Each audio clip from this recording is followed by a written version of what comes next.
Hello and welcome back. While learning about Article 311 of the Constitution of India, we learned that there are two protections, and the clause 2, the second protection was before imposition of the penalty of dismissal, removal, or reduction in rank, inquiry by the discipline authority is mandated, and the employee will be given a reasonable opportunity of defending himself. Under the procedures prescribed under CCA rules, it is through a charge sheet that the employee is informed of the details of the accusation against her and given an opportunity to defend herself, which is also part of the principles of natural justice, which we learned earlier, which is called audi alteram partem. That is, hear the other side, hear the other party before adversely affecting him or her. Now, as per instructions issued by DOPT, the charge sheet is to be issued within 1 month of the receipt of the advice of the Central Vigilance Commission, and where Central Vigilance Commission is not involved, within 1 week of the obtaining the approval of the disciplinary authority. In this unit, we are going to talk about charge sheet in detail. Under the CCA rules 1965, we will talk about what is a charge sheet, what are the various forms of a charge sheet for major and for minor penalty, who is the competent authority to approve the charge sheet, and finally, who can sign the charge sheet. Now, the first question, what is a charge sheet? The answer to this question is, charge sheet is a prima facie proven essence of an allegation, setting out the nature of accusation in general terms such as negligence, inefficiency, acceptance of substandard work, execution of work below specification, and breach of conduct rule, etc. So therefore, the essence of the allegation needs to be mentioned very clearly, unambiguously, so that the employee can fully comprehend what is the accusation against him. Now let us see what is the rule position so far as CCA rules is concerned. The main rules laying down the procedure for imposition of penalties are Rule 14 to Rule 16. The Rule 14 is about the major penalty procedure, whereas Rule 16 is about the minor penalty procedure. Now coming to Rule 14, the Sub-rule 1 of the Rule 14 says, no order imposing any of the major penalties prescribed under Rule 11 shall be made except after an inquiry, as far as may be in the manner provided in the Rule 14 and Rule 15. So for any of the major penalties, you know there are 5 major and 5 minor penalties. For any of the major penalties, an inquiry under the CCA rules has to be held, as far as may be as per the procedure prescribed under the Rule 14, on which we will talk much later. What is the procedure prescribed? Now, the sub-rule 3 of the Rule 14 stipulates that where it is proposed to hold an inquiry, the discipline authority shall draw or cause to draw up the substance of the imputation into definite articles of charge. So, the first requirement of this Rule 14 sub-rule 3 is the substance of the imputation of misconduct or misbehavior has to be framed into definite articles of charge. So it has to be very definite articles of charge, and thus the first requirement is to frame charges which are definite and should not be vague or ambiguous. Therefore, sufficient details like date, time, person, place of the incident, the rule position as far as may be should be mentioned, just to ensure that the employee gets to understand fully what is the accusation against him. So the charges leveled against the substance of the imputation of the misconduct or misbehavior has to be definite articles of charge and should not be vague. Now, although vagueness is a relative term, and whether or not a particular statement is vague shall depend on the manner it has been drafted and what particulars it contains, but the acid test is that the charge employee must be in a position to fully understand the charges perfectly and to know the specific material on which it is based. Now, moving forward in the Rule 14, that is sub-rule 3 2I, the second stipulation in this rule is that a statement of the imputation of misconduct or misbehavior in support of each article of charge shall also be required to be made. So that means not only the number one requirement is definite articles of charge, then the second is for each article of charge, there should be a statement of imputation misconduct containing much more details, information, so that the employee can fully understand what are the charges against him. And it further stipulates that the statement of imputation or misconduct should contain statement of all relevant facts, including any admission or confession made by the government servant. And two more very important things: the list of documents by which and the list of witnesses by whom the articles of charge are proposed to be substantiated. So I would request the viewer to kindly confine his attention to four things which have been highlighted in red font. So let's see once again what are the four things. Four things are definite articles of charge, number one. Number two, statement of imputations of misconduct or misbehavior. Number three is the list of documents, and number four are the list of witnesses. Now all these four are, let us try to get some examples of the first thing, article of charge, that is the substance of the imputation of misconduct. Now that Shri K.R. Deb, sub-inspector, was found guilty of concealing the fact of realization of ₹100 from Shri Siddiq Ahmed on 31/5/1959 and not reporting the matter in the seizure report or in his diary, and thus misappropriated government money of ₹100. So the substance of the imputation is misappropriation of ₹100, but it also contains all the details: name of the employee, his designation, the date on which the incident took place, the amount which has been misappropriated, etc. Take another example of the articles of charge. That Sri Anil Kumar Gautam, mechanic, grade 3, CRF, ID number so and so, posted at headquarters Delhi, is in the habit of consuming alcohol. He was found under the influence of alcohol in the office premise on so and so date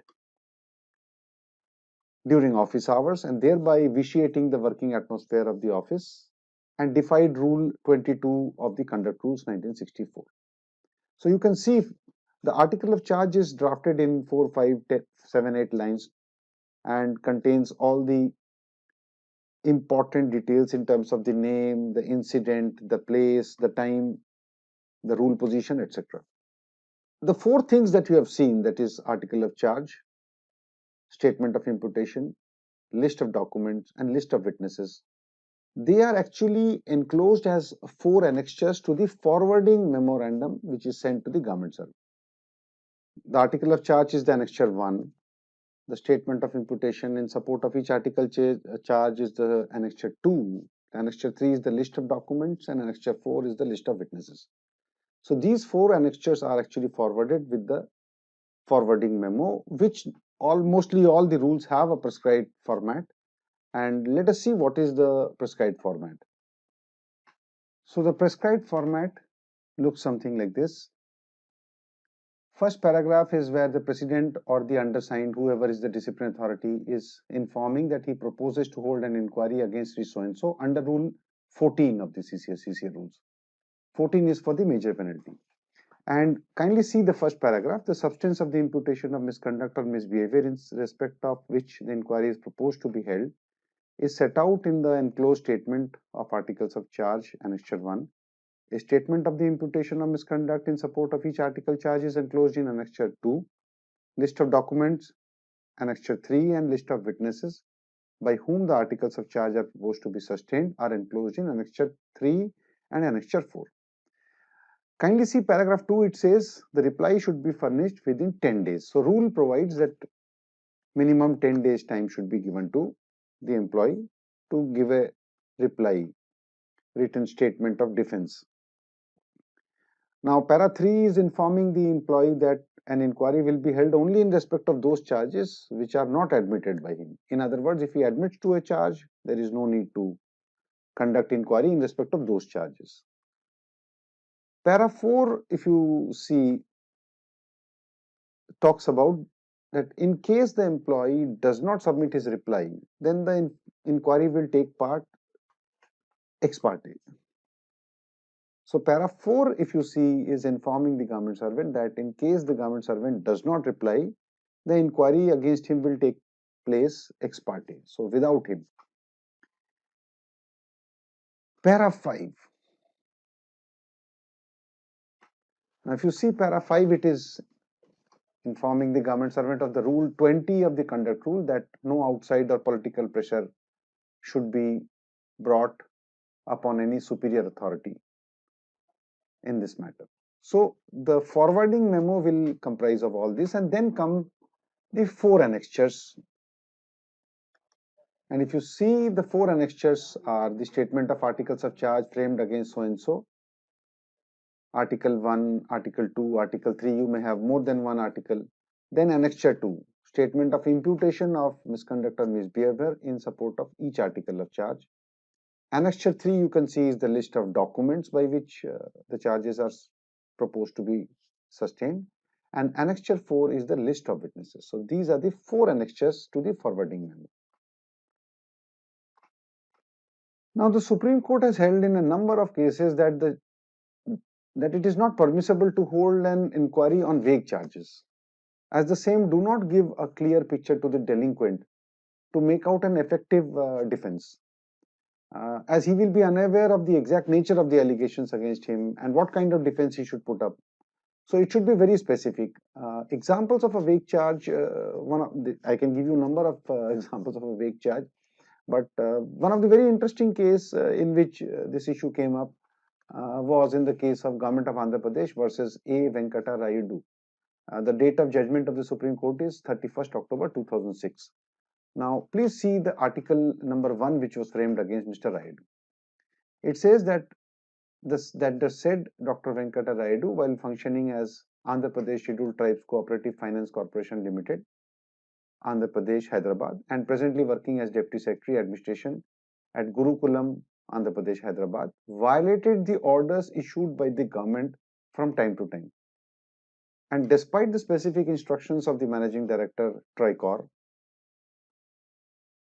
issued in the year 1997 and in the year 1998 in connection with the depositing of the funds of the Tricor in various cooperative private banks.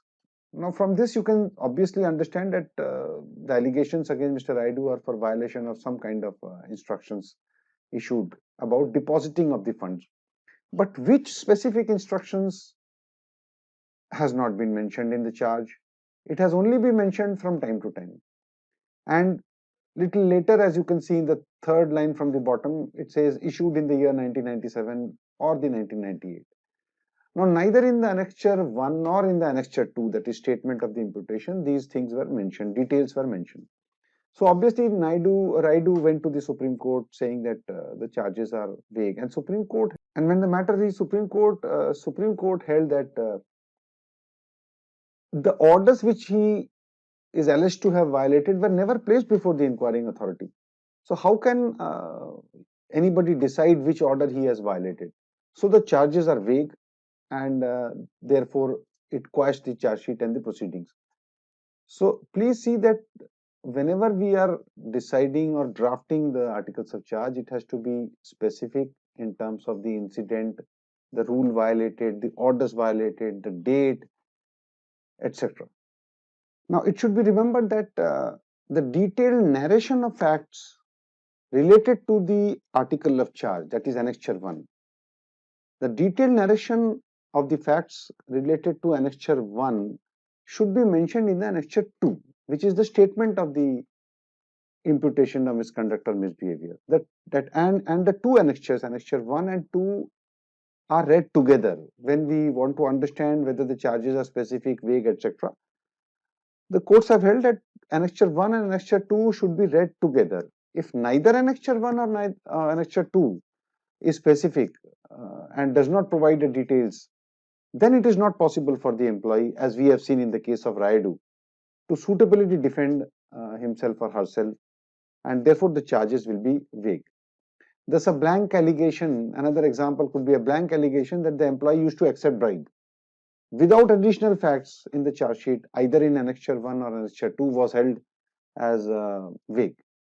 Or another example in which the article of charge says the employee failed to show improvement in his working in spite of repeated bad confidential reports. Now, Supreme Court held it is a vague charge. Now, so far we have discussed the charge sheet to be issued in the case of major penalty. Now, coming now to the minor penalty procedure, the applicable rule is Rule 16 of the CCA rules. The sub-rule 1 says that no order for imposing any of the minor penalties shall be made except after informing the government servant in writing of the proposal to take action against him and of the imputations of misconduct or misbehavior and giving him a reasonable opportunity of making such representation. So from this you can immediately see that the minor penalty procedure requires only to issue a statement of imputation of misconduct or misbehavior. There is no need to issue the substance of the imputations into definite articles of charge.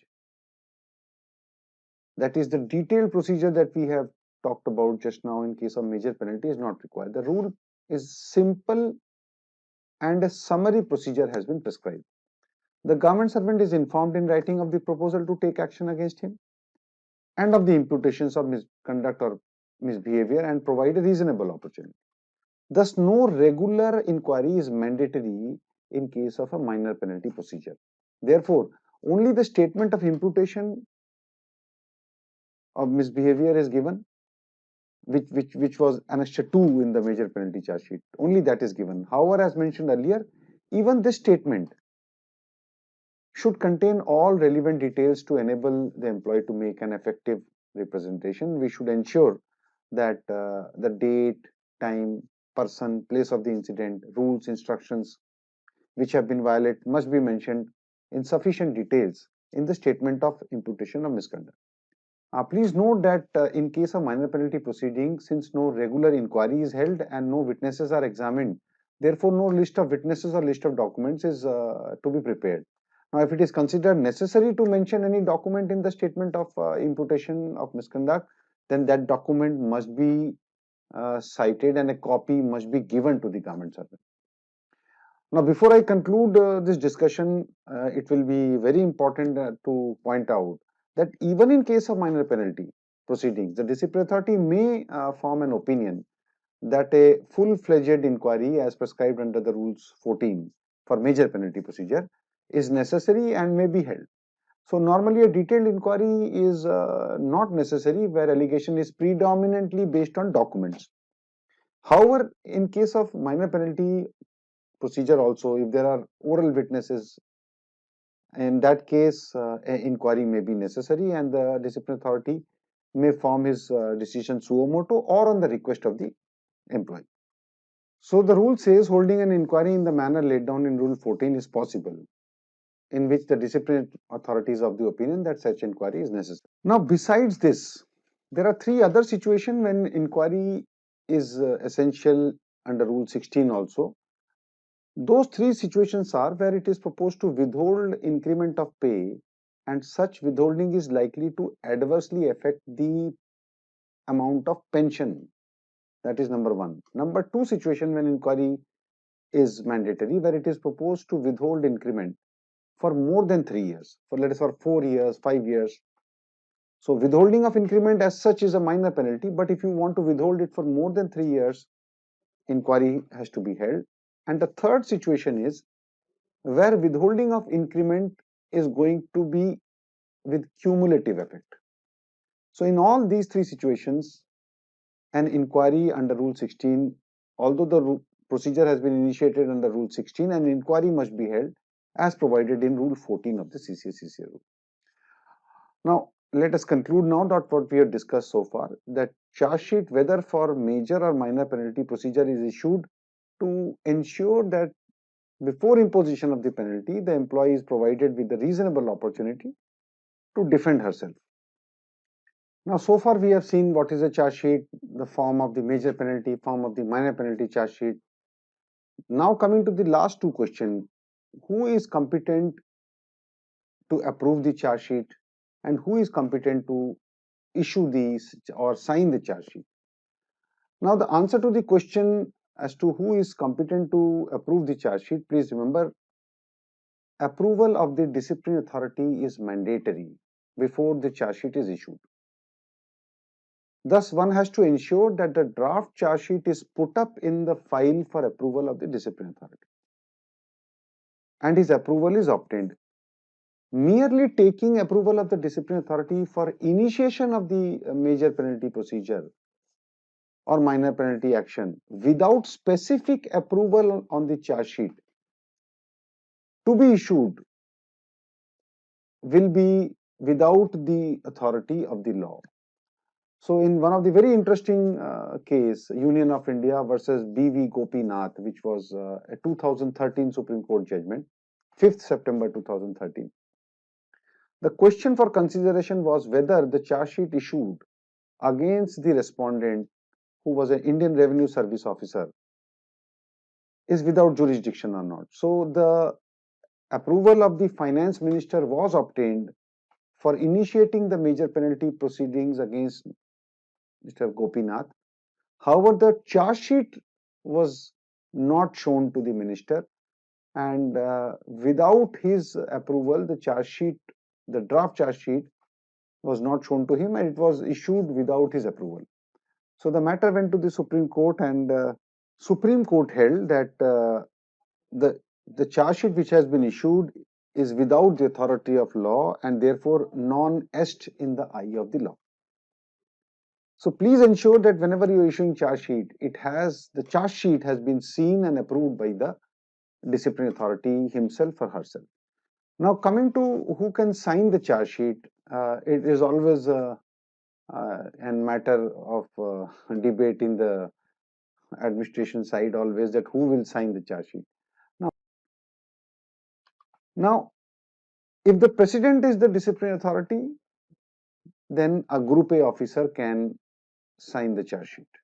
But in all other cases, the disciplinary authority himself or herself has to sign the charge sheet. So it is a very, very simple thing to remember. If the president is the disciplinary authority, then authentication orders of the president, Group A officer can sign it. That means an undersecretary level officer or any Group A officer can sign it. In all other cases, it is the disciplinary authority himself. However senior he may be, he will have to sign the charge sheet himself or herself. So that's all. We have discussed charge sheet in this unit. Next unit, we will come back and discuss how inquiry will be held by the inquiry officer when the charges are denied by the government servant. So the next video will be on how inquiry will be conducted. Thank you very much and bye-bye.